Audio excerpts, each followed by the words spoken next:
এগুলো যে আছে এটা তো মেয়াদ চলে গেছে আরো 3-4 বছর আগে। সালোয়ার পেয়েছি, তারপরে হচ্ছে এগুলো পেয়েছি, এগুলো না বাতিলের জায়গা থেকে আমি বের করিনি।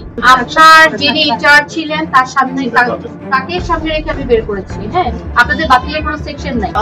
চলে গেছে আজকে আমরা অবশ্যই ব্যবস্থা গ্রহণ করব। আমরা অবশ্যই ব্যবস্থা গ্রহণ করছি। আমরা যে দুইটা প্রতিষ্ঠানে গিয়েছি কসমেটিক্সের, সেই দুইটা প্রতিষ্ঠানে আমরা প্রবলেম পেয়েছি। প্রচুর পরিমাণ আমদানি কারণে পণ্য পেয়েছি, যেগুলো বারকোড চেক করে তাদেরকে বলেছি এটা অথেন্টিসিটি করবেন, যাচাই করে দিতে পারেনি।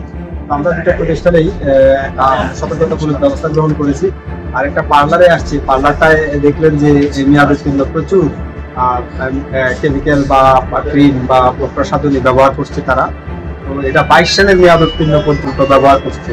তো সেটা আসলে খুবই আসলে দুঃখজনক। উনি ভদ্রমহিলা বললেন যে ভবিষ্যতে আর এটা হবে না। আমরা সতর্কতামূলক এই মেয়াদ উত্তীর্ণ প্রসাধনী ব্যবহারের জন্য আমরা এই প্রতিষ্ঠানকে 10,000 টাকা অর্থদণ্ড করেছি। হিরন আরো মিনারেল ওয়াটার মাত্র 50 পয়সায় প্রতি লিটার। প্রতিষ্ঠান রেগুলার কসমেটিক্স, আমরা সেই দুটা কসমেটিক্সকে আমদানিকারকের রাখার